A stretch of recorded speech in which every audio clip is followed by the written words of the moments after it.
Bismillahirrahmanirrahim. Merci, Monsieur le Président. Excellences, Monsieur le Ministre, chers collègues députés. La migration est un phénomène qui a accompagné l'humanité depuis son existence.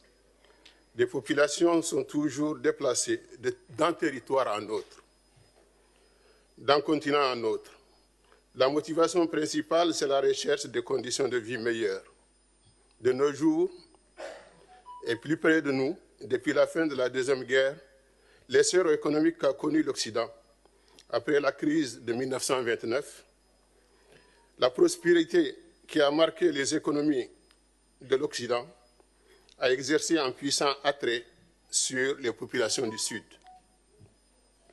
La misère et la pesanteur de la domination coloniale ont généré des vagues migratoires vers le nord.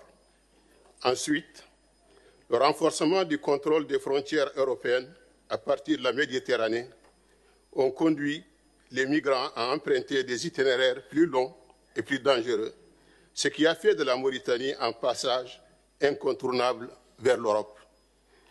Ainsi, notre pays est devenu un centre de transit pour les migrants du sud du Sahara et depuis quelque temps des ressortissants des pays asiatiques. Ce flux de migrants a exercé une pression telle qu'on est voué à devenir un pays de destination.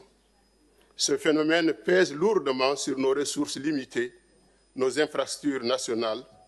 Cette situation a conduit le gouvernement à engager une politique qui concilie les impératifs humanitaires, sécuritaires et de bon voisinage. À cette fin, des mesures importantes ont été prises par le gouvernement.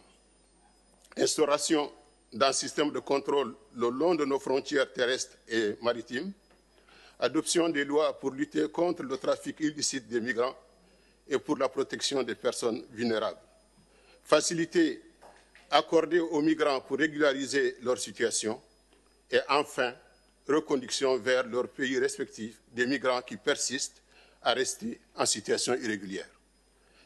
Le gouvernement a fait face à cette situation avec une fermeté doublée d'une souplesse qui dénote d'un sens aigu de la responsabilité et de la mesure.